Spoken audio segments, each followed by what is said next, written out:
Biglang nalaman ko na magiging tagapagmana ako ng 900 milyong piso. Papunta na sana ako sa bahay para ibahagi ang magandang balitang ito sa aking asawa nang sabihin sa akin ng notaryo na 2 buwan na palang secretly na nagpapawalang bisa ng aming kasal ang aking asawa. Isang segundo akong natahimik at pagkatapos ay natawa ako ng malakas. Napakagandang balita iyon, sabi ko sa kanya. Ano kaya ang magiging reaksyon ng aking asawa kapag nalaman niya ang nakakagulat na balitang ito? Ang biglaang ulan ay nagpabigat sa kulay abing langit katulad ng mabigat na timbang sa aking puso sa loob ng 1 buwan. Mahigpit kong hawak ang asul na folder ng mga dokumento habang mabilis akong pumasok sa lobby ng opisina ng notaryo sa ermita. Ang lamig ng aircon ay bumagsak sa aking katawan at bahagya akong nanginig. Ngayon ang ika-40 araw ng pagpapagawa ng misa ng aking ama, at ngayon din ang araw na sinabi ng abogado na pumunta ako para tanggapin ang mana. Ang aking ama, ang lalaking buong buhay, ay nagtatrabaho mula sa wala upang makagawa ng malaki, ay biglang namatay pagkatapos ng isang matinding sakit. Naiwan sa akin ang isang napakalaking kayamanan na hindi ko pa naranasan kailanman. 900 milyong piso. Real estate sa iba't ibang lungsod, shares ng stock, at isang malaking halaga ng pera. Ang halagang ito ay sapat na upang durugin ang sinumang mahina ang loob. Ngunit para sa akin ngayon, ito ang tanging pampabuhay na makakatulong sa aming software company, ang aming pinakaminamahal na negosyo na malapit ng malugi. Umupo ako sa upuan, sinisikap na patahimikin ang aking hininga at inisip ang senaryong gagawin ko ngayong gabi. Uuwi akong maaga, dadaan sa palengke para bumili ng bangus at petsay na gusto ni Rodel at magluluto ng masarap na sinigang. Sa loob ng 5 taon mula nang magsimula kaming magnegosyo ng magkasama, marami na siyang napagod na araw. Siya ay matalino ngunit lagi ring nagtatagumpay sa kahirapan, laging nagtatrabaho sa code hanggang gabi. Ang buhok niya ay nagsimulang pumuti kahit nasa 30 taon pa lang.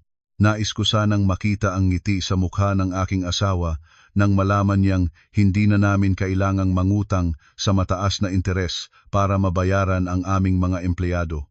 Habang iniisip ang mapagmahal na ngiti ni Rodel, bahagyang kumurba ang sulok ng aking bibig. Sa aking puso, tahimik akong nagpapasalamat sa aking ama sa kahit saan man siya, ngayon lagi niyang iniisip ang kanyang anak. Ang notaryo ay isang lalaking nasa kalagitnaan ng gulang na may makapal na salamin. Maingat niyang binuksan ang aking file. Ang ingay ng papel ay tunog-tuyo at marilag sa tahimik na espasyo. Pagkatapos ng ilang pag-type sa keyboard, huminto siya, kunot ang noo habang tinitingnan ang screen, pagkatapos ay tumingin sa akin ng kakaibang tingin. Itinulak niya ang aking ID at marriage certificate pabalik sa akin. Ang kanyang boses ay pantay ngunit malamig, tulad ng isang timba ng malamig na tubig na itinapon sa aking mukha. Ginang Santos, ang marriage certificate na ito ay wala ng legal na bisa para sa pag-verify ng joint conjugal property. Sa National Data System, ikaw at si Ginoong Rodrigo Santos ay nakumpleto na ang proseso ng mutual divorce. May desisyon ng korte na may bisa mula 2 buwan na ang nakaraan. Namatay ang aking pakiramdam. Humuni ang aking mga tainga, parang may malakas na ingay sa loob. Ang aking kamay na hawak ng ballpen ay nanigas sa ere. Natatikal akong nagtanong. Ang boses ko ay naligaw sa pagkaapuhap. Ano ang sinabi ninyo? Divorce? Nagkamali po ba kayo? Normal pa naman ang buhay namin ng mag-asawa. Ngayong umaga, niyakap niya pa ako bago siya umalis para magtrabaho. Tumingin sa akin ang notaryo ng may halong awa at alinlangan. Inilibot niya ang screen ng computer sa akin. Itinuro ang isang linya ng pula ang katayuan ng kasal. Divorced. Mahinahon niyang ipinaliwanag. Ang nakasave sa file ay nagpapakita na pareho sa inyo ang pumirma ng mutual consent. Walang dispute sa ari-arian. Tinanggihan mo ang karapatang hatiin ang joint assets kapalit ng mabilis na kalayaan. Hindi mo ba natatandaan? Biglang bumalik ang mga alaala tulad ng slow motion film, malinaw at masakit. 3 buwan na ang nakaraan, isang gabi ng malakas na ulan, Dinala ni Rodel ang isang makapal na bundle ng mga dokumento. Ang mukha niya ay sobrang tensyon. Mahigpit niyang hinawakan ang aking kamay at pagsumamong sinabi, "Mahal, ang kumpanya natin ay kailangan ng bagong round ng investments. Ang investors ay nangangailangan ng malinis na legal na papeles. Kailangan kong gawin ang mga proseso para sa pansamantalang paghihiwalay ng tirahan at ari-arian upang makaiwas sa tax at para maprotektahan ka. Kung mawalan ng pera ang kumpanya, pirmahan mo ito. Formal na proseso lang ito at pagkatapos nito ay magtatago muli tayo." Sumunod na ako sa pakiramdam ko. Pinirmahan ko ang mga dokumento nang hindi binabasa ang mga papeles na nakakabit sa bundle ng corporate restructuring documents. Nakatago sa matutuya at teknikal na wika ng mga termino ng ekonomiya ay isang pre-drafted na mutual divorce petition na puno ng pagpaplano. Naupo akong hindi gumagalaw, na parang may butas sa aking dibdib. Ang malamig na hangin ay pumara-para, ngunit kakaibang bagay hindi ako umiyak, hindi rin naman nang himatay tulad ng mga mahinang babae sa pelikula. Ang dugo sa aking katawan ay parang kumukulo at pagkatapos ay biglang nag-solidify sa yelo. Nagsimula akong mag-compute sa isipan. Isang simpleng ngunit malupit na pagkukuwenta. Namatay ang aking ama, 1 buwan na ang nakaraan, ibig sabihin, 1 buwan pagkatapos na maging epektibo ang desisyon ng divorce. Ayon sa batas ng mana, ang ari-ariang nabuo pagkatapos ng kasal ay personal na ari-ariang ito ay ganap na akin si Rodel ay walang karapatang humipo ng kahit 1 piso. Ang kakatuwang twist ng kapalaran ay nagpapabata sa akin. Lumabas na ang aking tawak sa tahimik na opisina ng notaryo, kaya lumingon ang lahat sa akin tulad ng pagtingin sa isang baliw. Natawa ako hanggang lumuha, natawa sa aking sariling kahangalan at natawa rin sa matandang palaisip ni Rodel na naging pabaya.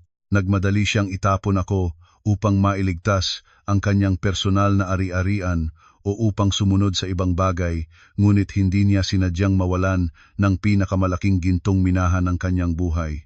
Pinunasan ko ang luha na nag-agos sa aking pisngi, itinuwid ang aking ulo at tumingin sa notaryo, malinaw ang pananalita. "Napakagaling nga. Salamat sa inyo. Ito ang pinakamabuting balita na narinig ko ngayong taon. Mangyaring agad na gawing formal na aking personal na ari-arian ang lahat ng ito." Hawak ko ang certificate ng pagpapatunay. Lumabas ako sa pintuan. Ang ulan ay patuloy na bumabagsak, ngunit ang aking puso ay naging tahimik na naiwan na lamang ang isang katatagan na nakakatakot bago ang darating na malaking bagyo. Pagkatapos umalis sa opisina ng notaryo, hindi agad ako umuwi sa bahay. Ang maliit at musty na inuupahang bahay na tinitirahan namin ng mag-asawa sa loob ng 5 taon ay biglang naging kakaiba at nakatatakot sa aking isipan. Sumakay ako at pumunta sa isang coffee shop sa gilid ng daan, nag-order ng black iced coffee na walang asukal. Ang maasim at mapait na lasa nito ay kumalat sa dulo ng aking dila na nagpapalinaw sa aking isipan. Nang higit sa lahat, inilabas ko ang aking telepono at tinawagan si Marco, isang lumang kaibigan na dating nagtatrabaho sa seguridad ngunit naging pribadong investigador. Si Marco ay hindi masalita, maingat ang trabaho at ganap na mapagkakatiwalaan ang taong maaasahan ko sa ganitong sandali. "Marco, tulungan mo akong hanapin ang eksaktong address ng numerong ito at suriin kung nasaan at ano ang ginagawa ng may-ari nito." Agad akong nagpadala ng numero ni Rodel kay Marco. Ang boses ko ay malamig hanggang sa nagtaka pa nga ako sa aking sarili. Wala pang 30 minuto, tumunog ang aking telepono, isang lokasyon na may kasamang ilang larawang kinuha nang hindi nalalaman ng paksa. Ang address ay hindi Davao kung saan sinabi ni Rodel na may business trip siya ng 3 araw para makita ang isang kliyente, kundi isang high-end condominium complex na nakaharap sa dagat sa Pasay. Wala pang 5 kilometro mula sa aming lugar. Nagtrabaho ako patungo roon. Tumigil na ang ulan, ngunit ang mga kalye ay basa pa rin, sumasalamin sa mga ilaw na malabo at magulo. Naghintay ako sa isang sulok, binaba ang bintana ng sapat upang mapanood ang pangunahing lobby ng gusali. Tumatakbo ang aking puso sa loob ng aking dibdib. ang bawat tibok ay parang martilyo na humahampas sa aking dibdib. Bandang 6:00 ng gabi, ang isang puting Mercedes ay huminto sa harap ng labi. Bumukas ang pinto at bumaba si Rodel. Nakasuot siya ng branded polo shirt at chinos. Ang hitsura niya ay palaigsi at masaya, ganap na kabaligtaran ng imahe ng asawa na laging puno ng pagod at reklamo sa trabaho kapag umuuwi siya sa akin. Ngunit ang bagay na nagpatay sa akin ay hindi ang pagpapakita ni Rodel, kundi ang babae at batang lumabas kasama niya. Niyakap ni Rodel ang baywang ng babae, yumuko para halikang malambot ang pisngi nito ng may pagmamahal, habang ang kabilang kamay niya ay hawak ang isang mataba at masayang batang lalaki na humihina sa tawa, mga 4 na taong gulang. Lumingon ang babae at ang ilaw ng labi ay sapat na upang mailarawan ang kanyang magandang mukha na parang may nagbuhos ng kumukulong tubig mula sa ulo ko hanggang sa paa. Si Simona. Ito ay si Simona, ang batang babaeng may malaki at inosenteng mga mata mula sa probinsya na nakilala ko sa isang charity trip 5 taon na ang nakaraan. Ang mga alaala ay nagbalik na masakit tulad ng hiwa ng kutsilyo.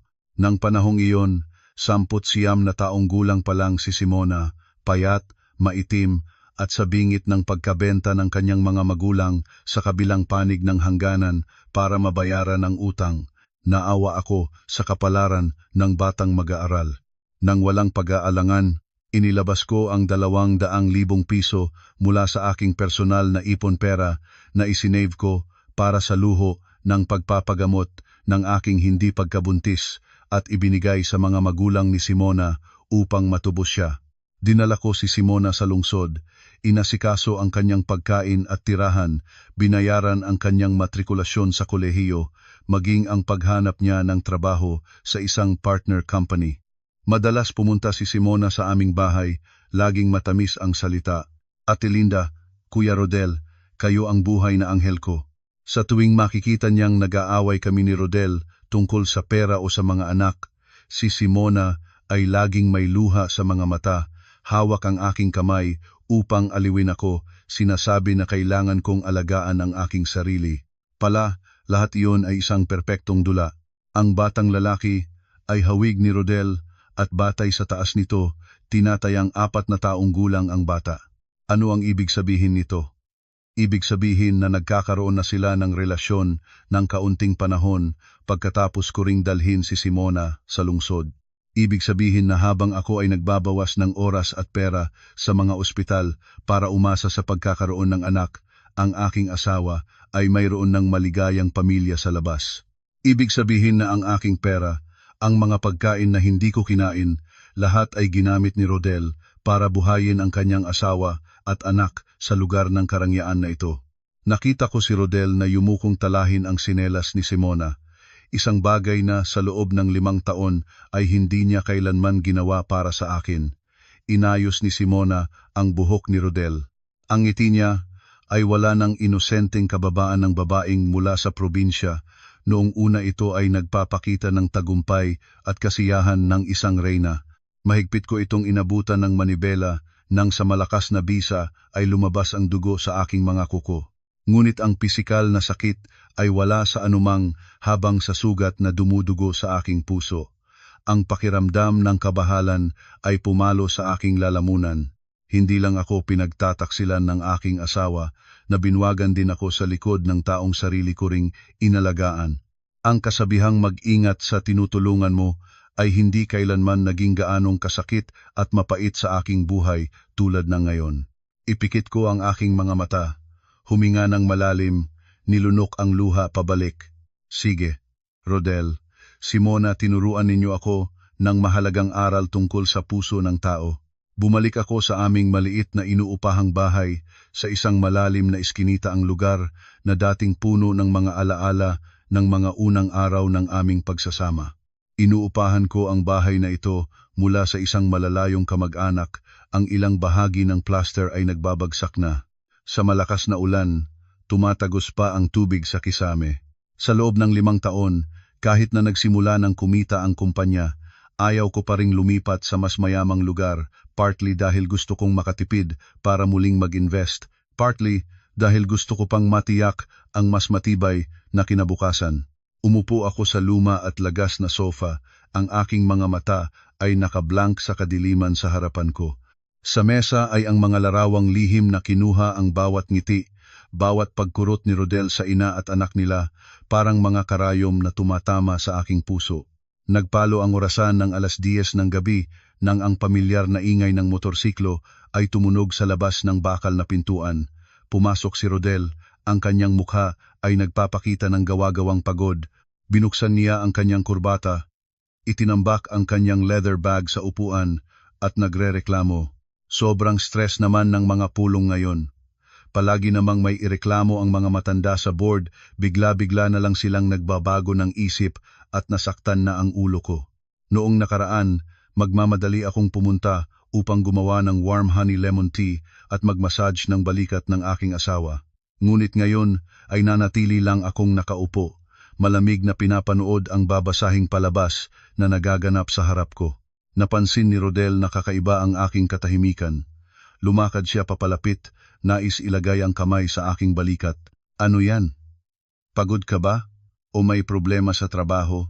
Malakas kong itinagis ang kanyang kamay, itinambak ang mga larawan sa ibabaw ng glass table. Ang ingay ng papel ay tugas at pumutol sa katahimikan. Ang mga litrato ay nakakalat sa mesa, litrato niya na hawak ang anak niyang panlabas, litrato niya at ni Simona na yakapin ang isa't isa ng may pagmamahal sa harap ng mahal na condominium lobby. Naniningkig si Rodel, nakatayo at tumitig sa mga hindi maikakaila na ebidensya. Ang kanyang mukha ay nagbago mula sa pagkagulat, sa pagkabahala at pagkatapos ay agad na bumalik sa hindi inaasahang katahimikan. Hindi siya lumuhod upang humingi ng patawad. Hindi siya nagpanik at nagpaliwanag tulad ng inakala ko. Sa halip, hinila niya ang upuan, umupo sa harap ko, huminga ng malalim tulad ng pagpapatanggal ng mabigat na pasanin. Alam mo na pala? Mabuti nga, hindi na kailangan pang kumuha ng lakas ng loob para itago sa iyo ng ganoon katagal. Ang walang kabanyang pag-uugali ay nagpaalab ng dugo sa aking utak. Nanginig ang aking kamay habang itinuro ko siya. Ang boses ko ay liyamig sa galit. Ano ang sinabi mo?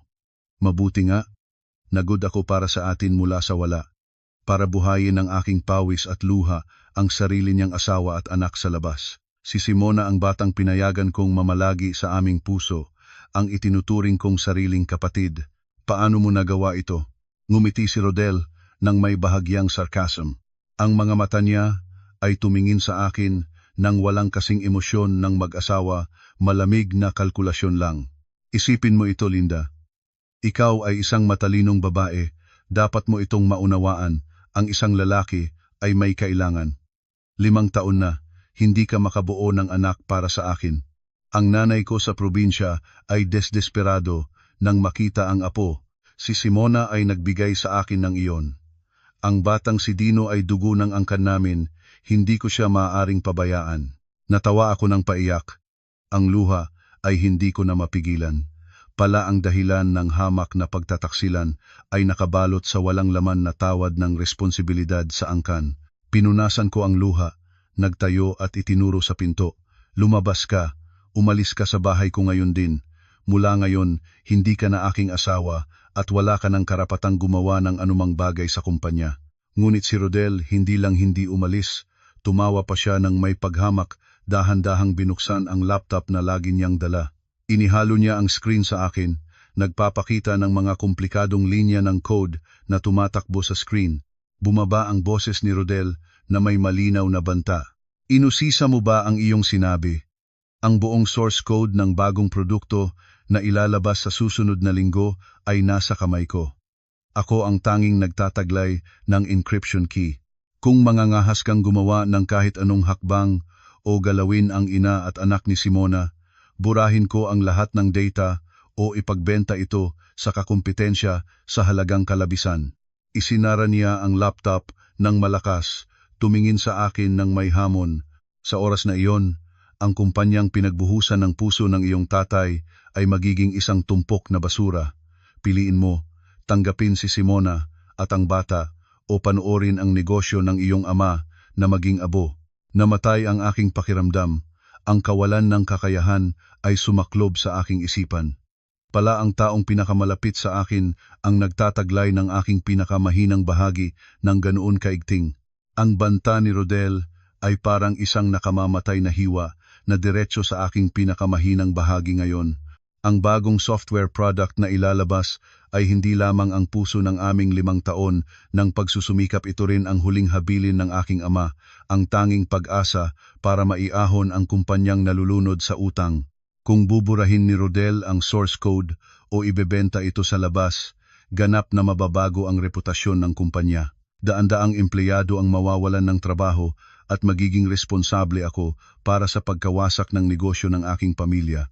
Tumingin ako sa lalaki sa harapan ko, nakasilang ang paa at may hitsura ng tagumpay. Ang galit ay pumapalakas tulad ng malakas na alon, ngunit pinilit ako ng katuwiran na itago ito sa kaibuturan ng aking puso. Naunawaan ko na ang direktang harap ngayon ay katulad ng pagpapalo ng bato sa itlog. Kailangan ko ng oras, kailangan ng isang perpektong plano para mabaligtad ang laro. Huminga ako ng malalim, sinisikap na ayusin ang aking mukha. Ang boses ay lumabas bilang pagsuko at kahinaan. Rodel, pwede mo ba akong bigyan ng oras para mag-isip?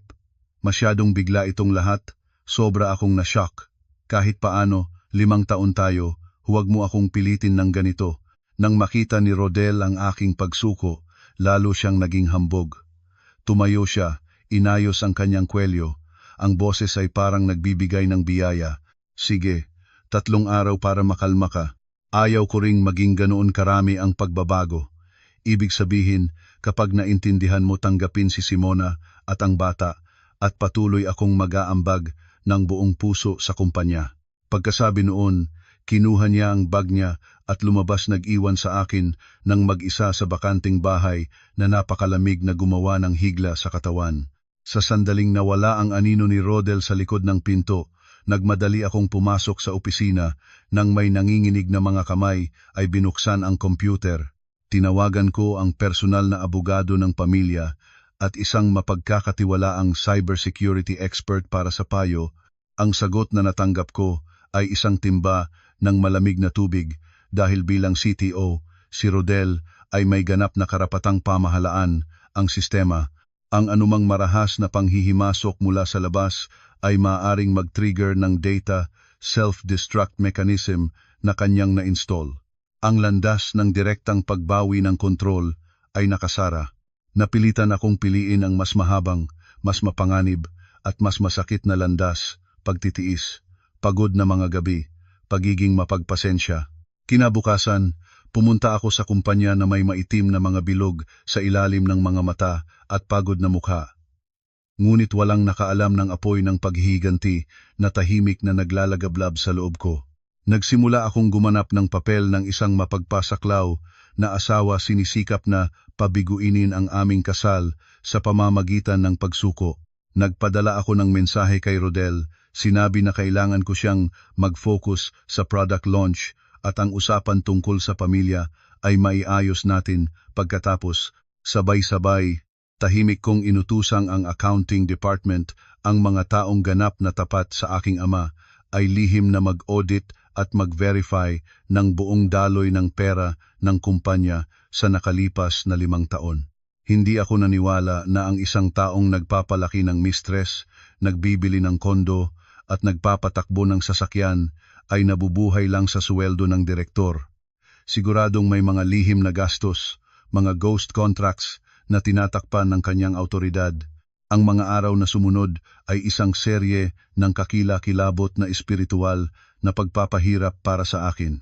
Kailangang panoorin ko si Rodel na parang nagmamay-ari sa opisina, paminsan-minsang malakas na sinisigawan ang mga empleyado upang ipakita ang kanyang kapangyarihan.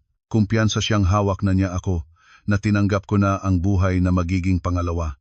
Bawat gabi, nag-iisa akong nakaupo sa opisina, inihambing ang bawat numero sa makapal na ulat sa pananalapi. Nagsimulang mangulo ang aking mga mata sa mga hanay ng numero, ngunit isang liwanag ay kumislap sa gitna ng kadiliman. Natuklasan ko ang isang regular na bayad para sa system maintenance na nililipat buwan-buwan sa isang subsidiary company na may pekeng address. Ang halaga ay maliit sa bawat beses, ngunit kapag pinagsama-sama sa 5 taon, ito ay sapat upang ganap na mabili ang high-end condominium kung saan siya nakatira. Narito na ito, ebidensya ng embezzlement. Ang handcuff ay dahan-dahang lumalabas, naghihintay ng tamang sandali upang mahigpit na maikapit sa braso ng manunuray. Ang paghahanap ng ebidensya ng embezzlement ni Rodel ay isang malaking hakbang pasulong, ngunit hindi ito sapat upang masolusyonan ang pinakaagarang problema, ang bagong produkto. Kung ipapakulpa ko si Rodel ngayon, i-activate niya ang malicious code o burahin ang data mula sa malayo at ang kumpanya ay mamamatay pa rin. Kailangan ko ng teknikal na solusyon, isang taong may sapat na husay upang malampasan si Rodel, tahimik na muling buuin ang sistema nang hindi ito naaalam. Sa aking isipan, lumipas ang maraming pangalan sa tech world, ngunit lahat ay natatakot sa reputasyon ni Rodel o may kaugnayan sa kanya. Biglang ang pangalan ni Daniel ay kumislap sa aking isipan, tulad ng kidlat. Si Daniel ay ang CEO ng isang maliit na startup, isang direktang kakumpetensya na lagi ring inaalimura at pinanghinaan ni Rodel. Sa mga nakaraang bidding competition, lagi sanang gumamit ng lahat ng paraan si Rodel upang sirain ang kumpanya ni Daniel, maging ang pagpapakalat ng maling tsismis upang masira ang reputasyon nito. Naalala ko ang isang beses na pinalaki pa ng paghahambog ni Rodel. Si Daniel na iyon ay isang maliit na isda, may kaunting teknikal na husay, ngunit hindi marunong lumuhod, kaya hindi siya kailanman makakaahon. Ang pagmamataas at galit ni Rodel para kay Daniel ay naging dahilan kung bakit naniniwala akong si Daniel ang tanging taong makakatulong sa akin ngayon. Ang kaaway ng kaaway ay kaibigan. Nakipagkita ako kay Daniel sa isang garden coffee shop na malalim sa isang maliit na kalsada sa Marikina. Ang lugar ay may bougainvillea na nagbibigay ng lilim at tahimik na espasyo na hiwalay sa ingay ng lungsod. Dumating si Daniel sa tamang oras. Nakasuot siya ng simpleng puting polo at dark na pantalon, mukha siyang mapag-aaral, ngunit ang kanyang mga mata ay nagpapakita ng katalinuhan at lakas ng loob. Ibang-iba sa makinis at mapagmataas na hitsura ni Rodel, dinala ni Daniel ang pakiramdam ng katapatan at pagiging simple. Nang makita ako, medyo nagulat siya ngunit magalang pa rin na hinila ang upuan. Ang mga mata niya ay nagsusuri. Magandang araw, Linda. Medyo nagulat ako nang matanggap ang imbitasyon mo. Hindi ba malapit nang ilabas ng kumpanya mo ang bagong produkto? Bakit mo ako hinahanap? Hindi ako nag-ikot-ikot at direktang inilagay ang usapan sa mesa. Nais kitang imbitahan sa isang espesyal na proyekto. Kailangan ko ikaw at ang iyong team upang palitan ang buong kasalukuyang technical system ng aking kumpanya, muling isulat ang source code ng ganap na bago, mas advanced at mas secure. 20 araw lang ang oras. Napalitan si Daniel. Kunot ang noo niya habang tinitingnan ako na parang nagbibiro ako. Linda, naiisip mo ba ang sinasabi mo? 20 araw para muling gawin ang sistema na itinayo ng iyong asawa sa loob ng 5 taon. At bakit ako? Hindi ba ang asawa mo ang CTO? Direkta ko siyang tinitingnan, ang boses ko ay matatag, dahil hindi ko na mapagkakatiwalaan ang aking asawa, at dahil alam ko na ikaw lang ang makakatalo sa kanya sa teknikal na aspeto. Para ipakita ang aking katapatan, itinulak ko sa kanya ang draft ng kontrata na ginawa ko ng gising sa buong gabi. Kung sasang-ayon ka, agad na ililipat ko sa iyo ang 35% ng shares ng aking kumpanya. Magiging ika-2 pinakamalaking stockholder ka, may ganap na karapatang gumawa ng desisyon sa teknolohiya. Alam ko na lagi kang may mga breakthrough na ideya, ngunit kulang ang mapagkukunan. Ito ang pagkakataon mo para matupad ang iyong pangarap. Ang 30% ay isang napakalaking presyo, isang mapanganib na palitan na masisiraan ng anumang mamumuhunan.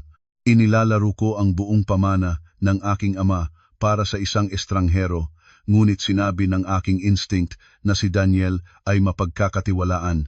Kinuha ni Daniel ang kontrata, binasa ang mga tuntunin, ngunit ang kanyang mga mata ay hindi tumigil sa malalaking numero ng kita. Inilapag niya ang papel sa mesa, tumingin sa akin ng malalim ang kanyang mga mata ay nagliwanag ng kakaibang paraan, parang kapwa nagagalak at naghahanap ng isang lumipas na alaala. Hindi siya agad tumangkilik kundi dahan-dahang nagtanong, "Linda, totoong naalala mo kung sino ako? O hinahanap mo lang ako dahil kakumpetensya ako ng iyong asawa?" Ang tanong niya ay nagpagulat sa akin. Sinubukan kong alalahanin, ngunit ganap na blanko ang isipan ko. Umiling-iling ako. "Paumanhin, Daniel, nagkita ba tayo dati? Maliban sa mga beses na nagtagpo tayo sa mga bidding, wala talaga akong ibang alaala." Ngumiti si Daniel, isang mapagmahal na ngiti na nagpapliwanag sa kanyang medyo seryosong mukha. Iniliko niya ang kanyang coffee cup, ang boses ay lumaba at may halong huminga ng mga lumipas na araw. "Normal lang na hindi mo maalala. 15 taon na ang nakaraan sa isang educational mission sa isang probinsya sa Mindanao kasama ng iyong ama. Ikaw ay isang first year na estudyante noon, nakasuot ng puting blouse, maganda katulad ng isang anghel. Sa grupo ng mga batang mababa ang kita na nandoon noong araw na iyon, may isang pinakamanipis na bata na nakasirang manggas na nakatago sa likod ng haligi ng chapel. Naniningkig ako, ang mga alaala ng aking unang charity trip kasama ang aking ama ay biglang bumabalik. Noong panahong iyon, malusog pa ang aking ama. Lagi siyang nagtuturo sa akin na kailangang magbahagi sa mga hindi naging masuwerte. Natatandaan ko nang malabo ang isang bata na may maliwanag na mga mata tulad ng mga bituin sa gabi na patuloy na nakatingin sa akin at pagkatapos ay yumuyukod ng may kahihiyan. Tumingin sa akin si Daniel, ang mga mata niya ay maluha. "Ang batang iyon ay ako. Binibigyan mo ako ng pakete ng tsokolate at nangako ang iyong ama na susuportahan ang lahat ng aking matrikulasyon hanggang makapagtapos ng kolehiyo. Sa lahat ng mga taon na iyon, ang iyong mga liham na nagbibigay ng lakas loob at ang tahimik na tulong ng iyong ama ay ang tanging motibasyon ko upang makalabas sa kahirapan, upang maabot ang pagiging isang engineer tulad ngayon." Nasaktan ang aking ilong, halos bumagsak na ang luha. Habang masakit kong natatandaan na pinalaki ko ang isang ahas nang tinulungan ko si Simona sa isang lugar, ang butil ng kabutihang itinanim ng aming magtatay ay tahimik na tumubo, lumago at nagbigay ng lilim sa akin ngayon. Ang buhay na ito ay tunay na may sanhi at bunga, ang kabutihan ay hindi kailanman nasasayang. Naghihintay lamang ito sa tamang sandali para bumalik sa taong naghasik. "Napahagulhol ako. Ikaw pala iyon. Salamat sa hindi mo inikalimutan ang aming pamilya." Umiling si Daniel ng matatag. "Ako ang dapat magpasalamat sa iyo. Hindi ko mababayaran ang utang na ito sa buong buhay ko. Tutulong ako sa iyo hindi dahil sa 35% na shares, kundi dahil hindi ko maaaring ipanonood na ang dedikasyon ng aking tagapag-alaga ay masira ng isang masamang tao." Mabilis naming sinimulan ang trabaho upang maiwasan ang pagdududa ni Rodel at ang kanyang mga mata at tainga sa kumpanya. Nagmungkahi si Daniel na magtatag ng lihim na laboratorio sa isang lumang villa sa labas ng lungsod, isang lugar na kaunting tao ang dumadaan. Pinagtipon niya ang kanyang pinakamahuhusay na mga engineer, mga kabataang may sigasig at talento, nagtatrabaho araw at gabi nang walang pahinga. Ang kanilang misyon ay i-decode ang lumang software structure, muling sumulat ng ganap na bagong at independenteng source code, at pinakamahalaga, gumawa ng backdoor upang masiraan ang kontrol ni Rodel sa pinakamahalagang sandali. Pinanoorin ko si Daniel habang namumuno sa pangkat. Ang kanyang profesionalismo at determinasyon ay nagbibigay sa akin ng kaunting katahimikan. Ibang-iba sa makinis na hitsura ni Rodel sa trabaho, si Daniel ay parang isang tunay na general, maingat sa bawat linyang kode, maingat sa bawat algorithm. Sinabi niya sa akin, "Ipagpatuloy mong gumanap ng mapagpasaklaw na asawa. Ang teknikal na aspeto ay ipaubaya mo sa akin." 20 araw ay isang baliw na hamon, ngunit sa ganitong motibasyon, naniniwala akong kaya natin ito. Ang araw ng product launch ay ang araw ng pagkawasak niya. Habang tinitingnan ko ang liwanag na naglalagablab mula sa silid ng matuling trabaho ni Daniel at ng kanyang pangkat, naramdaman ko na parang may bagong buhay na dumadagsa sa aking mga ugat. Hindi na ako nag-iisa sa labanan na ito. Sa aking tabi ay may matibay na kakampi, isang taong may utang na loob at isang taong nagpapahalaga sa kabutihan. Sa labanan na ito, kailangan ko talagang manalo. Pagbalik mula sa lihim na pagpupulong kay Daniel, bahagya nang lumuwag ang aking puso, ngunit ang timbang sa aking balikat ay hindi pa rin nabawasan. 20 araw iyon ang sandali ng kamatayan na kailangan ni Daniel upang muling isulat ang buong sistema, at iyon din ang panahon na kailangan kong magniting nagpapasaklaw at naghihintay. Nakaupo ako sa opisina. Ang madilaw na ilaw ay bumababa sa nakaharap na larawan ng kasal na puno na ng alikabok sa mesa. Tumataas ang pakiramdam ng kasakit na hindi mapahayag. Upang hindi magtaka si Rodel at hindi maging alerto, nagpasya akong gumamit ng pera upang bumili ng gawa-gawang kapayapaan, isang mapanganib, ngunit kinakailangang hakbang ngayon. Kinuha ko ang telepono, pinaghandaan ang isang mahabang mensahe na bawat salita ay parang hiwa sa aking sariling dignity. Rodel, naisip ko na mabuti. Pumapayag ako na bigyan kita ng oras at hindi na gagawin pang mahirap ang usapan tungkol sa bata. Ngunit kailangan mo akong pangako na maiibalik ang maayos na produkto sa launch. Nag-transfer na ako sa iyo ng 2 milyong piso, ituring mong advance sa dividends ngayong taon para alagaan mo ang iyong pamilya.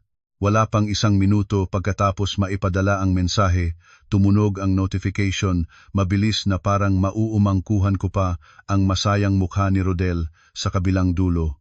Sumagot siya, ang tono ay ganap na nagbago kumpara sa kanyang kabastusan kahapon. Salamat na naintindihan mo. Alam ko na ikaw ang pinakamapagbigay na babae. Aayusin ko ang lahat sa kumpanya. Magpahinga ka na lang. Sa pagbabasa ng gawa-gawang mensaheng iyon, nausog lang ang aking sikmura. Hindi niya alam na ang 2 milyong piso na iyon para sa akin ngayon ay walang ibang katulad kundi isang dakot ng trigo na itinatapon sa lupa upang akitin ang ibon sa kulungan. Pinatabain ito bago dumating ang araw ng pagpaparusang. Huminga ako ng malalim, isinarado ang laptop, lumabas sa balkonahe at tinitingnan ang kumikislap na lungsod. Sa ibaba sinabihan ang sarili na kailangan ng matinding pasensya dahil ang pinakamagandang palabas ay naririto pa lamang. Sa pagkakaroon ng pera sa kamay, agad na lumabas ang likas na pagkahibang ni Rodel. Humingi siya ng 3 araw na pahintulot sa pagkuha ng data sa market sa Visayas, ngunit ang totoo, dinala niya ang ina at anak ni Simona para magbakasyon sa isang mahal na resort sa Batangas. Nagpadala si Marco sa akin ng mga malinaw na larawan. Si Rodel na nakasuot ng makukulay na swim shorts, may hawak na baso ng cocktail, nakahiga sa lounge chair. Sa tabi niya, si Simona sa bikini na naglalagay ng sunscreen sa kanya. Parang isang masayang bagong kasal na mag-asawa ganap na nakalimot ang pag-iral ng asawa na maghapon nagtatrabaho sa Maynila. Tumingin ako sa larawan ni Simona na nakangiti. Ang puting ngipin nito ay kitang-kita at naaalala ko ang imahe ng batang itim at mahiyaing tumatanggap ng mga lumang damit noong una. Ang aking pera, ang pawis ng aking ama, ngayon ay nagpapalaki sa mga manunuray na nagtatamasa ng marangyang buhay. Umupo ako sa bakanteng opisina, nginangata ang malamig na tinapay mula sa hapon. Ang luha ng pagsisi ay nais lumabas, ngunit nilunok ko ito pabalik sa loob. Binuksan ko ang GPS tracker na lihim na naka-install sa sasakyan ni Rodel ng Marco. Tinitingnan ang pulang tuldok na dahan-dahang gumagalaw sa tabing dagat. Ang aking puso ay lalong nagiging bato. Mag-enjoy ka, Rodel Simona. Kumain ng masarap, maglaro ng masaya, dahil ang mga magagandang araw na ito ay binibilang na. Isinara ko ang telepono. Bumalik sa makapal na libro ng accounting, nagpapatuloy sa pag-audit ng bawat maliit na ebidensya ng embezzlement ng aking asawa. Ang pinakamasarap na paghihiganti ay hindi ang maingay na confrontation, kundi ang pag-agaw ng lahat ng pinakaminamahal nila sa sandaling hindi sila nakaalalay. Ang 3 araw na bakasyon ay mabilis na lumipas. Ang pera sa bulsa ni Rodel ay malaki ang nabawasan, ngunit ang kanyang kabastusan ay tila mas lumago pa. Isang hapon, maaga akong umuwi mula sa trabaho, Binalak na makatulog ng kaunti dahil ilang gabi na akong nagpupuyat kasama ang pangkat ni Daniel. Nang itulak ko ang mabigat na bakal na pintuan, narinig ko ang ingay ng mga batang naglalaro mula sa loob ng bakuran. Hinigpitan ang aking puso. Ang instinct ko ay nagbabala na may mali. Pumasok sa sala, ang tanawin sa harap ko ay parang nag-freeze ang dugo ko. Si Rodel ay nakaupo sa sofa at nanonood ng telebisyon. Ang batang si Dino ay nagtatakbo sa buong bahay na may sapatos na puno ng putik. At si Simona, ang kabaro ng aking asawa, ay nakatayo sa kusina na suot ang lavender na apron na pinakamahal ko. Nang makita akong nakatayo sa pintuan, hindi man lang nagtabog si Rodel. Tumingin lang siya pataas, ang tono niya ay parang natural na bagay. "Oh, umuwi ka na pala?" Nagkasira ang aircon sa kanilang kondo, mainit na hindi makatulog ang bata, kaya dinala ko rito ang ina at anak.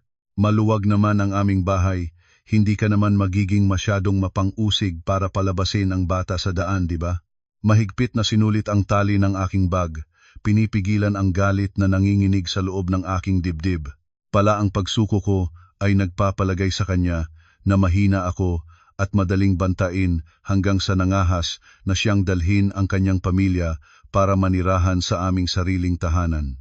Naarinig ni Simona ang ingay at lumabas mula sa kusina. Naglalaro ang isang mangkok ng mainit na sinigang.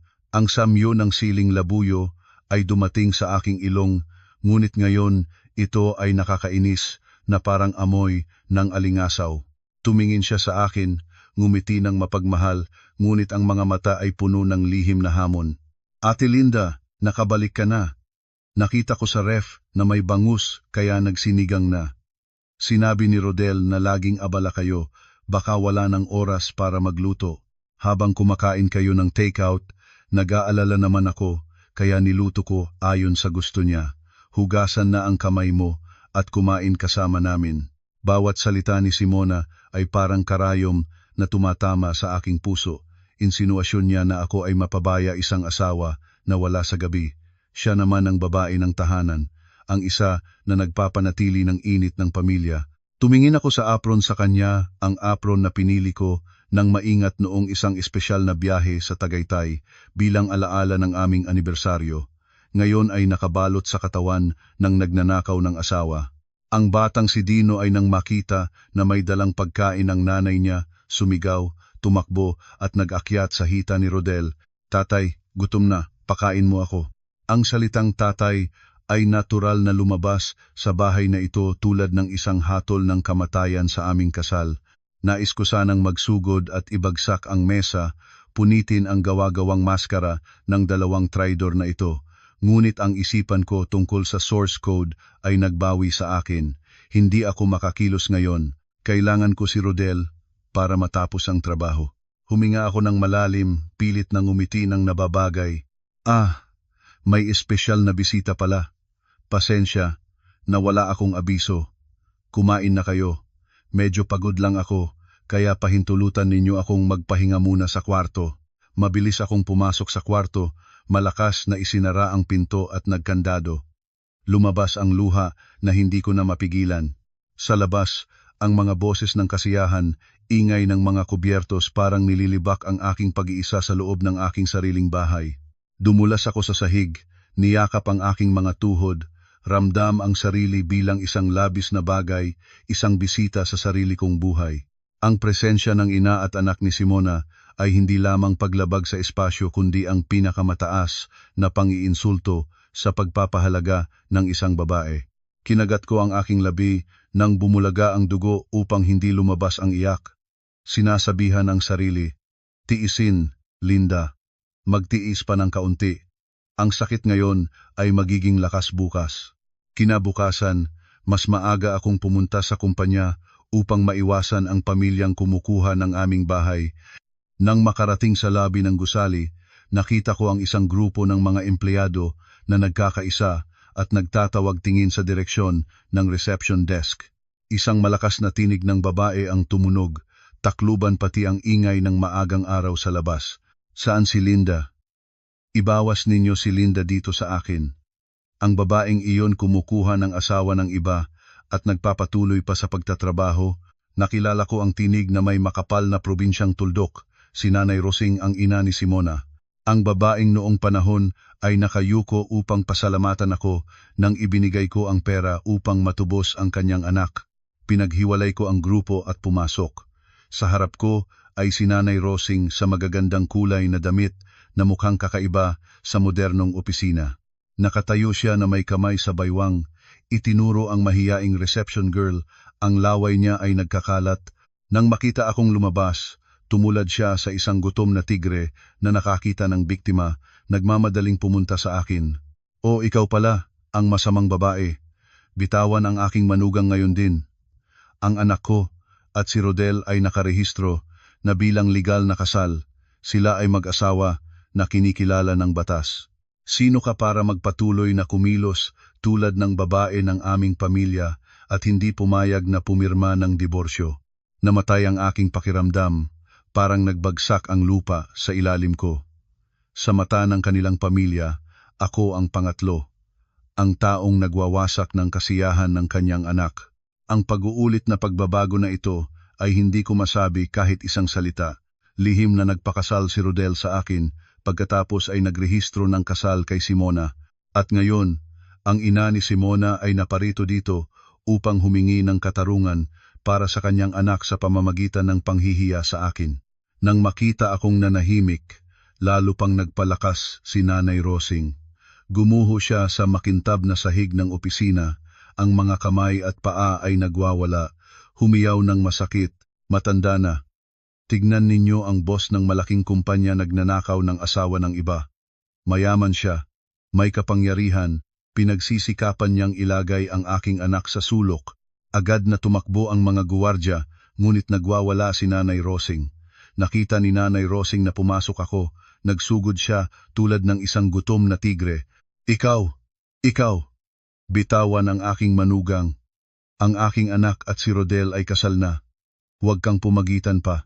Nang makita si Nanay Rosing na gumugulong sa sahig, ang buhok ay gulo, ang mukha ay sira dahil sa pagnanasa at makasarili. Nasaan na ang matandang babae na nagtatrabaho ng husto para sa kanyang anak?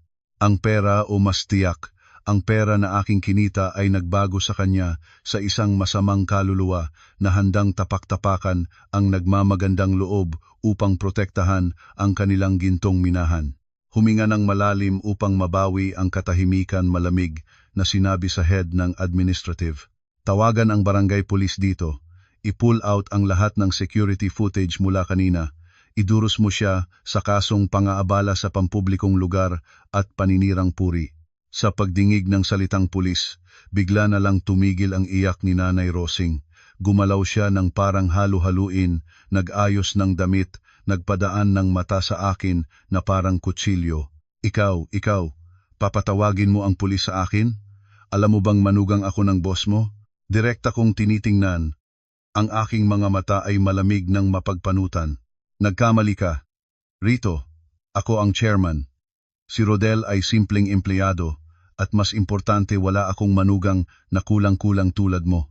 Namula si Nanay Rosing sa galit, ngunit nang makita na ang mga pulis na papalapit mula sa malayo, nagmadali siyang kinuha ang bag niya, sabay bawi sa pintuan habang patuloy ang pagtura-tura. "Hintayin mo, hindi pa hihintulutan ng aking anak na makatakas kang ganyan." Ang mga cursing niya ay nagpalaki pa nang lumabas siya sa lobby, nag-iwan sa akin ng mag-iisang nakatayo sa gitna ng mausisa at maawains na mga mata ng empleyado. Ang puso ay mapait tulad ng kakainom ng isang basong lason. Bago pa man matapos ang ingay noong umaga, tumatawag na si Rodel sa hapon. Ang kanyang boses ay puno ng pagtuya at pagbibintang. "Linda, ano ang ginawa mo sa opisina? Ang nanay ni Simona, matanda na siya, hindi marunong. Siya ay nalito lang. Bakit mo tinatawagan ng pulis para sa kanya?" Si Simona ay nalaman at nagkagulat, ngunit nagtaas din ng presyon at humiga na sa ospital. "Pumunta ka rito ngayon kung may mangyari sa kanya. Hindi mo ito, hindi lalakasan." Nagtawa ako ng parang umaiyak sa loob. Ni hindi man niya tinanong kung ako ay nasaktaan, napalibutan na lang siya ng pag-iisip para sa kanyang mga minamahal. Ngunit naalala ko ang plano ng 20 araw, kaya nilunok ko ang aking galit. Sumakay ako ng taxi papunta sa pribadong ospital kung saan nasilang si Simona, VIP room malawak, mabangong langis ng lemoncina. Ibang-iba sa mainit at siksikang kalagayan ng pampublikong ospital kung saan nahiga ang aking ama sa kanyang mga huling araw. Nakahiga si Simona sa puting hospital bed. Ang mukha ay medyo pinintahan para magmukhang mahina, ngunit ang mga mata ay maliwanag pa rin. Nang makita akong pumasok, si Rodel na nakaupo at nagpiling ng mansana sa tabi ay agad na nagtayo nang may galit na tumingin sa akin. Nagpanggap na mahina si Simona. Ang kamay ay itinaas sa dibdib at umubo ng kunwari. Kuya Rodel, wag nang samahan si Ate Linda. Siguradong nabigla siya kaya nasabi niya sa nanay ko, hindi siya dapat sisihin. Ako na ang magtitiis, basta maayos ang pamilya. Bago pa man ako makapagsalita, biglang kinuha ni Simona ang malaking gunting para putulin ang labis na sinulid sa mesa ng empleyado. Mabilis siyang lumingon papalayo sa kamera, at sa isang kisap mata, gumuhit ng isang mahaba sa buntot ng kanyang damit. Ang ingay ng lakas na niyari ay tumunog ng masakit sa tahimik na espasyo. Agad na ibinalik ni Simona ang gunting sa aking paanan at niyakap ang mukha niya at humiyaw ng nakakalungkot. Ate Linda, bakit mo ako pininsala? Ibinayad ko na ang lahat sa iyo ngunit gusto mo pa rin akong patayin. Nakatayo akong manhid habang tinitingnan ang gunting sa aking paanan na pagtanto ko muli na nahulog na ako sa bitag ni Simona. Sa sandaling iyon, biglang bumukas ang pintuan at sumugod si Rodel parang buhawi kasunod ang dalawang magkasamang kaibigan ni Simona. Nang makita niyang dumudugo ang kamay ni Simona at nakatayo ako roon na may gunting sa paanan ko, hindi na siya nagtanong, nagmadali siyang itulak ako sa dingding. Anong ginagawa mo ulit, Linda? Hindi mo masisentensyahan si Simona kaya dinalhan ng kutsilyo, tama ba? Sinusubukan ko ang pagpapaliwanag. Hindi ako siya mismo ang gumawa. Ako ay pinag-akusahan ng maling bagay. Ngunit walang nakinig. Ang dalawang kaibigan ni Simona ay nagkasamang hinalungkat ang aking buhok at damit habang pinaghihirapan ako at nagsasalita. Hinila ko ang aking katawan, pinagsabunot ang aking polo, ang pindutan nito ay natanggal at nabunyag ang aking underwear. Nagpigil sa sarili.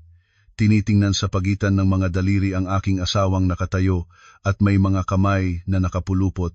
Ang mga mata niya ay malamig na tumingin sa akin na habang pinapahirapan ako. Malupit, mawalang habag. Ang kahihiyang dumating sa akin ay sinaklawan. Hindi ako umiyak dahil ang luha ay mahal ngayon. Pagkatapos ng mapahiyang away ng selos sa tabi ng damit pangkasal na tindahan, hinawakan ni Rodel ako nang matuwid papalabas ng sasakyan. Itinambak ako sa likurang upuan tulad ng isang bag ng gulay. Sa buong daan pabalik, hindi nagsalita ni isang salita, ngunit ang hangin sa loob ng sasakyan ay mabigat at tensyonado nang maririnig ko ang pagngangalit ng kanyang ngipin. Pagdating sa bahay, hindi niya ako pinayagan sa pangunahing kwarto kundi diretso akong dinala sa likurang bakuran. Doon ay isang lumang bodega na ginagamit para sa mga kalat, basang-basa at madilim. Itinulak niya ako nang malakas na tisod ako at bumagsak sa alikabok at dumi. Malamig na isinara ang bakal na pintuan. Ang ingay ng kandado ay tumunog tulad ng pintuan ng impyerno. Magreklamo ka roon. Isa pang oras bago kita palabasin para matandaan mo ang iyong masamang ugali. Ang boses ni Rodel ay tumalab sa kabilang panig ng pinto, kasama ang isang utos na nag-freeze sa aking likod gulugod. Bantayan siya ng aso. Kung may lumabas, kagatin. Agad na sumunod ang malakas na ugong at ingay ng bakal na kadena. Ang oso ay ang German Shepherd na bago lang binili ni Rodel noong nakaraang buwan para bantayan ang bahay malaki, mabangis at lalong galit sa estranghero. Takot na takot ako sa aso mula ng bata pa pagkatapos ng isang insidente. Alam na alam ito ni Rodel ngunit ngayon ay ginagamit niya ito upang pahirapan ako. Sa ganap na kadiliman, ang iilang mahinang sinag ng liwanag ay pumasok lang sa puwang ng kisame. Ang amoy ng basa at daga ay sumalpok ng malakas na nagpapaalab ng pagsusuka. Kumirot ang katawan ko sa isang sulok ng dingding. Ang mga kamay ay mahigpit na niyakap ang mga tuhod, ang buong katawan ay nanginginig. Sa labas, ang pangungusal ng oso, ang mga kuko nito na nakakayumod sa bakal, na pintuan mapanglaw at gawa-gawang banta ng kamatayan. Bawat beses na umulong ito, tumatakbo ang aking puso. Naramdamang ang matutulis na ngipin nito ay malapit sa aking leeg. Mahigpit na tinakpan ang mga tainga, sinisikap na hadlangan ang mga nakakatakot na tunog mula sa pagpasok sa isip. Ang luha ng takot ay sumabog, binabasa ang magkabilang pisngi. Ang malupit na pagkakaiba sa pagitan ng loob at labas ng pintuan ay lalo pang nagpapabigat sa sakit sa aking puso. Sa puwang ng pintuan, narinig ko ang malumanay na musika, ingay ng toasting glasses, at ingay ng masayang boses ni Rodel at ng kanyang pamilya na dumadating mula sa sala. Nagdiriwang sila, tinatamasa ang tagumpay sa aking pagdurusa at takot. Habang kuminukot ako sa kadiliman, naririnig ko ang pag-ayos ng kasalan ni Rodel ay nagtatagumpay habang ang aking asawa ay nagtatangkilik sa mga nagpahirap sa kanya. 5 taon ng pag-ibig bilang mag-asawa, lahat ay namatay sa sandaling ito. Namatay sa malupit na kawalan ng pagkataong mag-isip ni Rodel. Nang eksaktong 1 oras, ang mabibigat na hakbang ni Rodel ay tumunog. Sinigaw niya ang aso na tumahimik. Pagkatapos ay binuksan ang kandado ng bodega. Ang ilaw ng flashlight ay bumagsak sa aking mukha na nagpapakita ng pagkamanhid.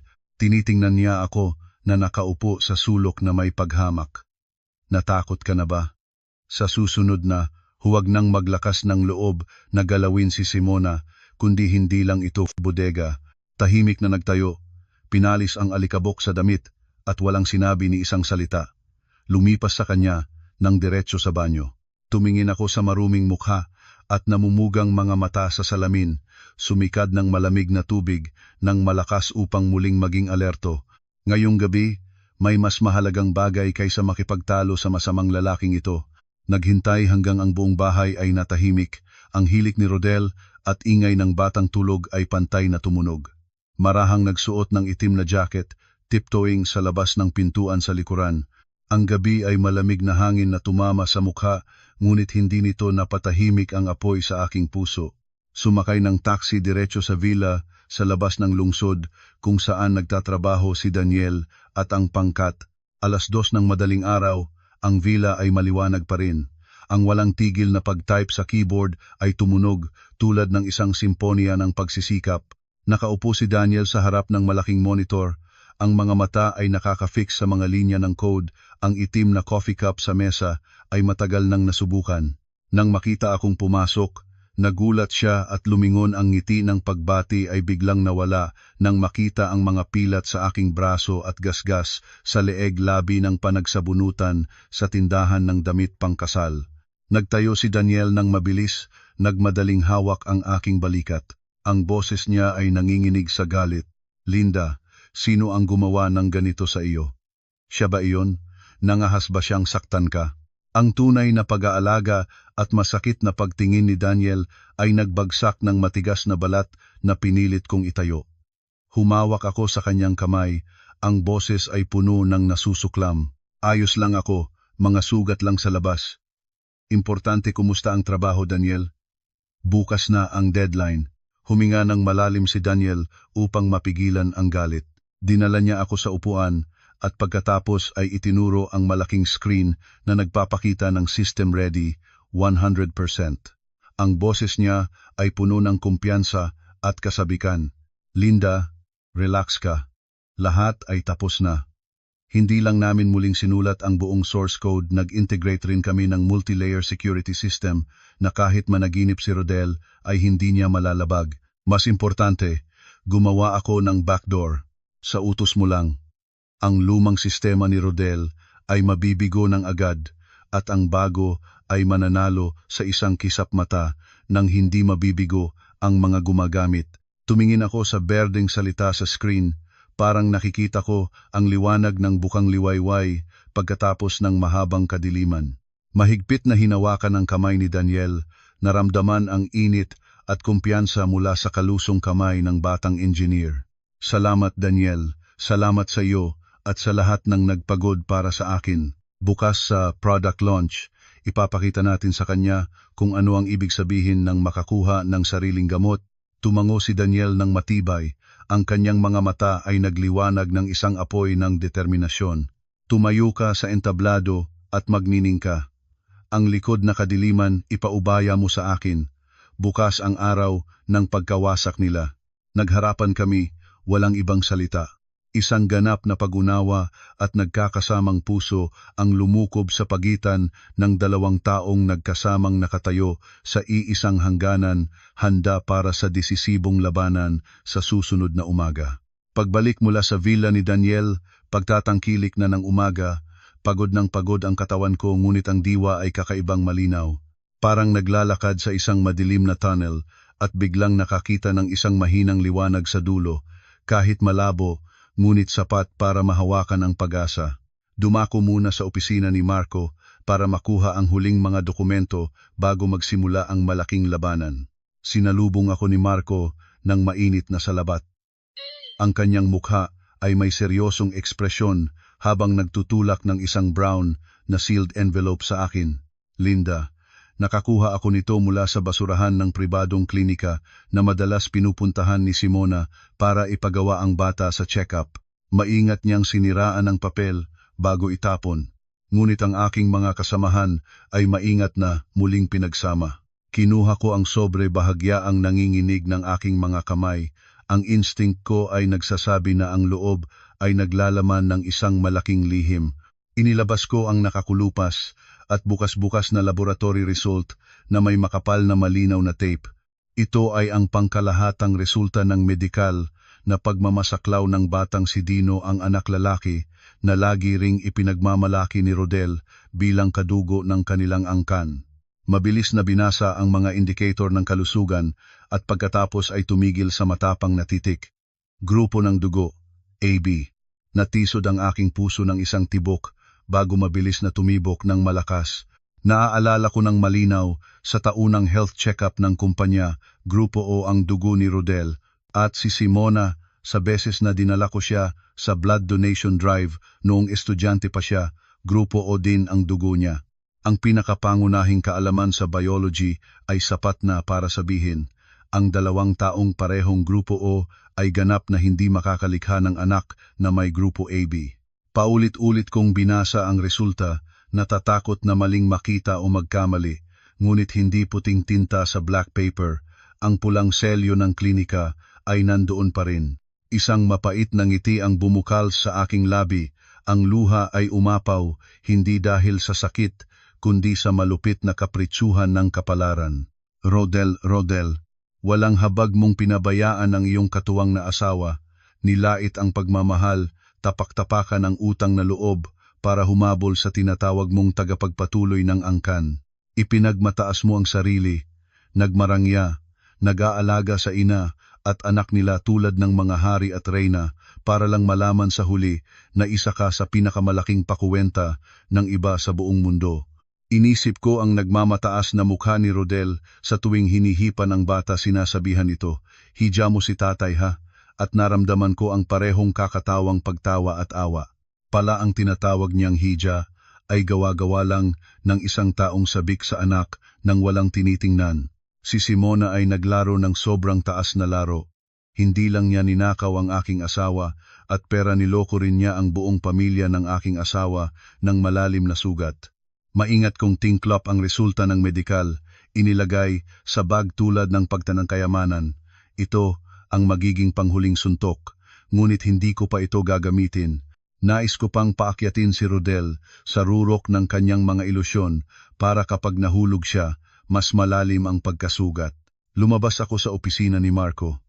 Ang maagang sikat ng araw sa Maynila ay nakakasilaw, ngunit ang aking puso ay malamig.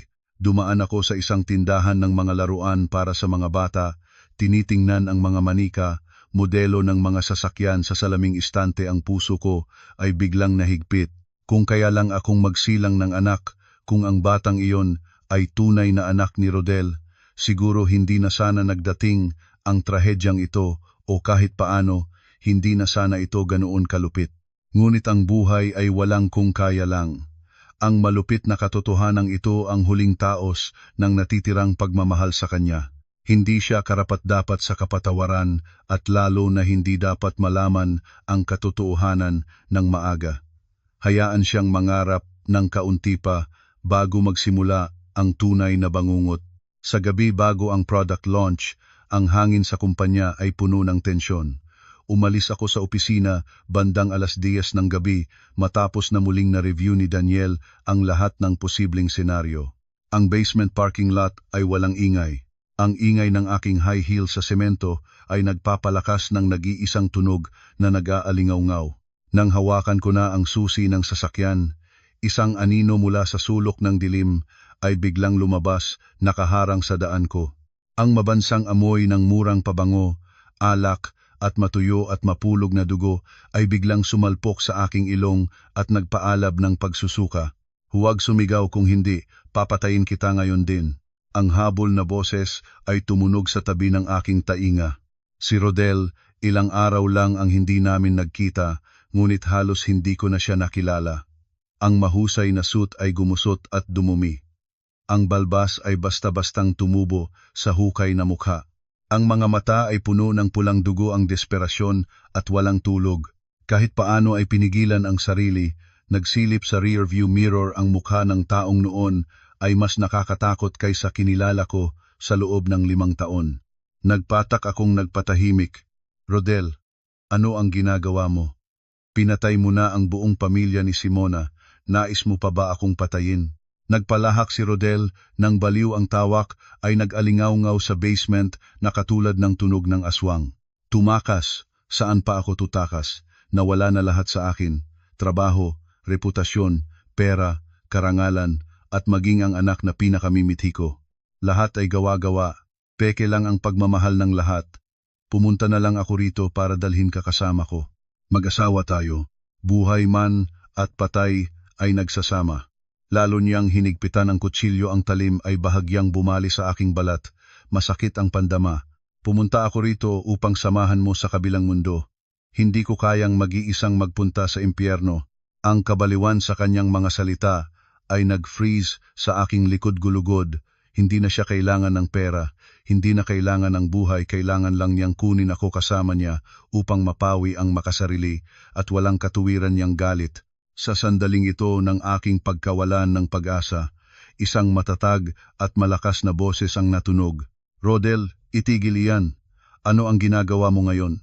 Nais mong sirain ang natitirang katao sa iyong sarili? Lumabas si Daniel mula sa likuran ng isang malaking purgon. Ang kamay ay nagtaas para sa kalma, ang determinadong paningin ay diretsyo kay Rodel.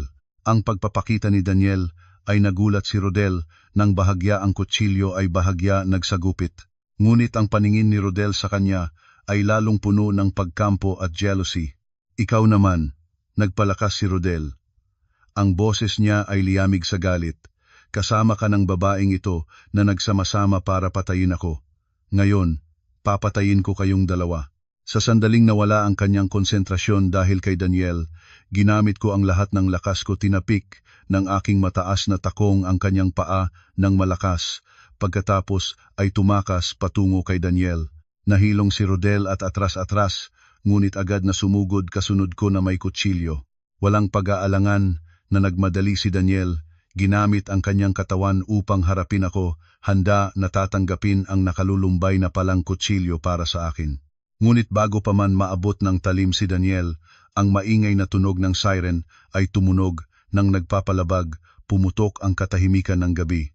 Mula sa lahat ng labasan ng basement, dosenang mga espesyal na pulis ang sumugod ng paspas.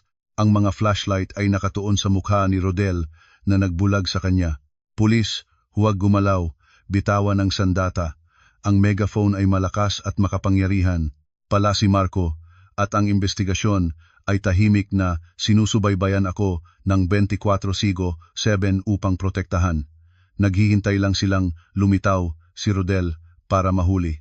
Nang makita ang paligid, nagpanik si Rodel, winagayway ang kutsilyo nang walang patumangga sa ere. Ngunit ang lakas ng isang taong nalasing at paulit-ulit na tumakas ay hindi maaaring labanan ang mga sundalo. Sa isang mahusay na sipa, ang kutsilyo ay lumipad mula sa kamay niya at agad nagbagsak siya sa malamig na semento.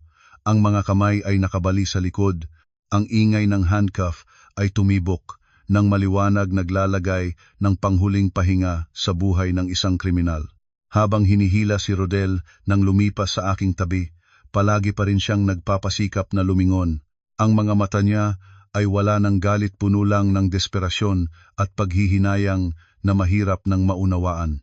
Sumigaw siya ng punitang boses. Linda, bakit mo ginawa ito sa akin? Asawa mo ako, gusto ko lang ng isang anak. Bakit? Nakatayo akong nakasandal sa balikat ni Daniel, tinitingnan ang lalaking noon ay minahal ko ng higit sa buhay habang siya ay dinadrag paalis. Hindi ako umiyak, hindi rin ako natuwa. Naramdaman ko lang ang kawalan sa loob, katulad ng isang abandonadong bahay matapos ang bagyo. Marahang nagsalita. Ang tinig ay magaan ngunit sapat para marinig niya. Dahil nakalimutan mo ang isang bagay, Rodel. Upang magkakaroon ng matamis na bunga, kailangang magtanim ng magandang butil. Inihasik mo ang pagtataksilan at malupit, kaya ikaw mismo ang mag-aani ng kasiraan. Ang sasakyan ng pulis ay humagiyaw nang umalis sa gabi, dala si Rodel at lahat ng masakit na alaala ng nakaraan. Ibinalik sa akin ang kapayapaan na dapat ay mayroon. 3 buwan pagkatapos, ang pagdinig ng kaso ni Rodrigo Santos ay nagaganap sa malaking atensyon ng publiko. Ang courtroom ay puno ng tao, ang seryoso at mabigat na kapaligiran ay sumaklob sa lahat. Naupo ako sa hilera para sa mga may kaugnayan sa kaso. Tumingin sa witness stand, si Rodel ay nakatayo roon, ang ulo ay nakalaylay, ang buhok ay naputol ng ganap, ang itim at puting uniform ay maluwag sa kanyang manipis na katawan. Ilang buwan lang ngunit tumanda siya ng 10 taon, wala na ang hitsura ng bata at makinis na direktor. Ang nagtangkilik na mahistrado ay malakas na binasa, ang sumbong bawat salita ay katulad ng martilyo na naglalagay ng pako sa kapalaran ni Rodel. Ang pagpatay sa 4 na tao, kabilang na ang matatanda at isang bata, pagsusunog upang mapawi ang ebidensya, isang lubhang seryosong krimen na walang na-retain na pagkatao, walang kakayahang marehabilita. Nang ipahayag ng mahistrado ang pinakamataas na parusang kamatayan, umungol ang buong courtroom. Narinig ko ang iyak ng nanay ni Rodel sa ilalim ng mga upuan, na himatay siya sa mga bisig ng pamilya. Si Rodel ay nanginginig, ang mga binti ay hindi na kaya siyang hawakan, gumuho siya, ang luha ay dumaan sa kanyang hukay na mukha. Bago siya dalhin pabalik sa kulungan, humingi siya ng pahintulot na makita ako ng huling beses. Sa pamamagitan ng salaming pampananggalang sa bisita ng kulungan, tumingin ako sa kanya, ang puso ko ay wala ng galit, naiwan na lang ang awa para sa isang taong nagpalayo sa tamang landas. Kinuha ni Rodel ang telepono, ang kamay niya ay nanginginig na inilagay sa salamin na parang nais makamit ako. Ang boses niya ay puno ng nasusuklam. Linda, humihingi ako ng tawad, alam ko nang huli na ang lahat, nais ko lang na mabuhay kang maayos. Kung may susunod na buhay, nais ko nang maging karosas at manungbuhay upang mabayaran ang aking utang sa iyo. Malalim akong tumingin sa kanyang mga mata, ang mga mata na hindi na may pagnanasa at pagpaplano, kundi ang huling paghihinayang ng isang taong malapit ng mamatay. Marahang sumagot ako, Rodel, ang utang natin ay napalaya na. Humayo ka ng payapa upang bayaran ang iyong mga kasalanan. Hindi na kita susisisi pa. Dahil ang pagtatago ng galit sa puso ay katulad ng pag-inom ng lason at umaasa na ang iba ang mamamatay. Nitong buhay ay nagkamali ka ng landas, umaasa akong sa ibang mundo, matututo kang maging isang magandang tao bago ka mag-ibig ng sinuman. Inilagay ko ang telepono, lumingon at lumakad. Sa aking likod, ang huling iyak ng paghihinayang ni Rodel ay tumunog, ngunit hindi na ako lumingon. Ang mabibigat na bakal na pintuan ay nagsara, nagtatago ng masakit na nakaraan sa likod. Sa harap ko ay ang maliwanag na sikat ng araw ng isang bagong araw. 3 taon ang lumipas, ang oras ay tulad ng malamig na daloy ng tubig na nagpapawi ng mga sugat sa aking kaluluwa. Ang software company ko sa pamumuno ni Daniel ay lubos na lumago, opisyal nang nakalista sa stock exchange at naging isa sa mga nangunguna sa technology businesses sa lungsod. Sa araw ng bell ringing ceremony, nakatayo sa mataas na entablado at tinitingnan ang ibaba. Tahimik akong nagpapasalamat sa aking Ama sa kahit saan man siya ngayon. Salamat sa mga alon na nagpalakas at lumikha sa akin ng mas matatag na Linda ngayon. Si Daniel at ako ay nagdiwang ng isang maliit ngunit mainit na kasal sa tabing dagat. Kaunting matalik na kaibigan at mga empleyado lang ang dumalo. Walang ingay, walang pasikat, tanging ingay ng alon at totoong pagbati. Hawak ni Daniel ang aking kamay habang naglalakad tayo sa puting buhangin. Ang hangin sa dagat ay nagpapagulong-gulong ng aking puting belo na may lasa ng asin ng karagatan. Tumingin ako sa lalaki sa aking tabi, ang taong pumunta sa aking tabi sa aking pinakamadilim na oras, na ginamit ang katapatan at pasensya upang pagalingin ang aking basag na puso. Hindi kami nangako ng mga bagay na malayo, nangako lang kaming maglakad nang magkasama, magbahagi ng mga simpleng hapunan sa gabi. Habang lumalubog ang araw, nagpapula ng isang sulok ng langit, nakasandal ako sa balikat ni Daniel, tinitingnan ng malayo kung saan dahan-dahan itong lumulubog sa karagatan, paghahanda para sa isang maliwanag na bukang liwayway bukas. Ang nakaraan kasama si Rodel, ang mga pagtataksilan at sakit ngayon ay isang malungkot na alaala na lang, isang mahal na aral na itinago ko sa isang sulok ng isipan. Napagtanto ko na ang buhay na ito ay tunay na patas. Inaabot nito ang isang bagay sa atin, ngunit magbibigay ng iba na mas karapat-dapat, basta huwag kailanman sumuko sa pag-asa at kabutihan. Ipikit ko ang aking mga mata, huminga ng malalim ang malinis na hangin ng kalayaan at kasiyahan. Isang lumang kabanata ang nagsara at isang bagong paglalakbay ang bubukas, malawak at maliwanag. Ngumiti ako, hinigpitan ang kamay ni Daniel at sabay naming humakbang pasulong doon sa liwanag, pagmamahal at lahat ng magandang bagay na naghihintay. Biglang nalaman ko na magiging tagapagmana ako